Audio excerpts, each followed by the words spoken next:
So we, each of us in this body, who's determined to uphold the principles and beliefs we pledge to defend as members of the United Nations, must be clear, firm, and unwavering in our resolve.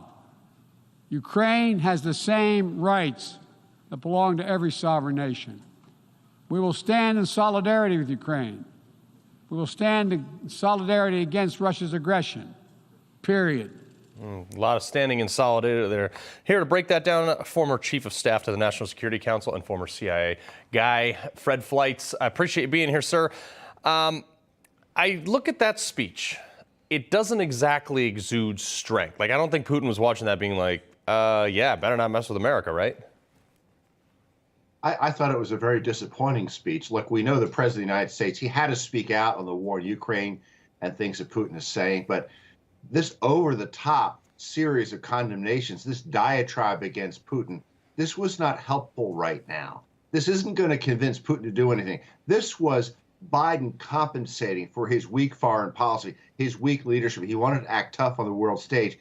This speech probably infuriated Putin and will cause him to dig in further. What we need now is an effort to de-escalate, to get Putin to the bargaining table, not to engage in name-calling. Yeah, but the bargaining, I fear, is at the expense of already what could be, close to closing in on 1 million lives, not to mention how many millions have been displaced.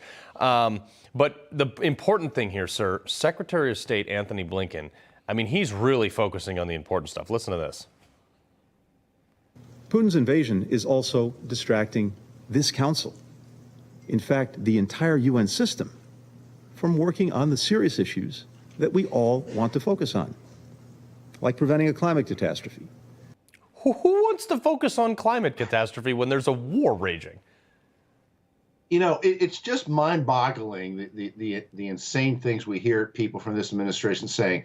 Climate change is not a top national security threat. The threat from China, the threat from Iran, North Korea is beginning excavation of its underground nuclear test site, the war in Ukraine. The fact that they think that the conflict in Ukraine is distracting them from climate change, it just goes to show why our national security is in such trouble right now, why we've lost so much prestige on the world stage. Yeah, and then you've got John Kerry going on his private jet to Africa to lecture people who can, there are substantial areas of Africa that can't feed themselves, and he's lecturing them on their carbon footprint, like don't burn cow poop or something. I mean, seriously? Almost half the speech at the UN was about climate change, and it wasn't even about things that the UN is doing. It was Biden bragging about things that the U.S. is doing on climate change. Yeah. We should have had a long discussion of how Afghanistan has become a terrorist safe haven. That didn't happen. There was a passing reference to Iran. Oh, I won't let Iran get a nuclear weapon, but not that Iran is a state-sponsored terror. It's destabilizing the Middle East. The threat from China, he treated China as a competitor, like he always does. Didn't talk about the destabilizing role that China is playing in the region and beyond. Yeah, and the fact that they're building islands to expand their international water areas. They're opening their first military base in the Atlantic. None of that was mentioned. But here we are on Russia. Anyway, Putin put out a speech opposing Biden where he announced there's going to be 300,000 more troops, and he's going to threaten the West with nuclear weapons.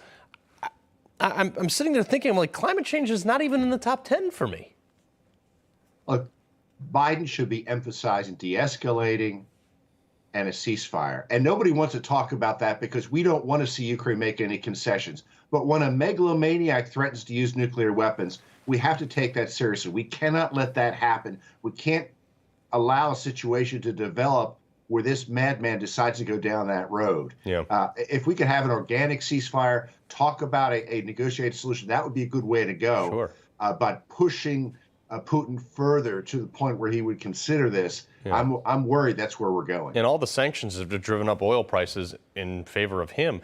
Let me ask you something controversial here. Let's say he does launch a nuke. What then? I don't think anyone knows how the U.S. would respond. Tactical nuclear weapons are part of Russian military doctrine. We don't have weapons or maybe we have a couple hundred. They have thousands of them to be used on the battlefield. You don't even need a couple hundred. You need one. Well, and I mean, it's not something the U.S. would ever do, but we were trying to develop them in the Trump defense budget because we wanted to be able to have weapons that could fight against Russia's nuclear weapons if necessary. But I think the Biden administration is going to withdraw that from the defense budget. But I'm not sure what our response would be. And it worries me that once Putin crosses the line and uses one of these weapons, he may use more of them. Yeah. And it also will open the floodgates for other nations to think that tactical nukes are okay on the battlefield. And you can be sure that China will be watching that. Oh, yeah, that's crazy. And Fred, the fact that you're the former chief of staff to the National Security Council and there's not a concrete plan in place means it was that unthought of. Like, it was that taboo that there wasn't a succinct plan. That is the scariest part. Nothing against you guys. It's just that nobody thought anybody would do it. Fred Fleitz. Against a non-NATO nation, we just don't have a strategy on how we'd respond. And I'm sure the Biden administration doesn't know either. Yeah, that's crazy. I mean, Fred Fleitz, we appreciate your insight on this, sir.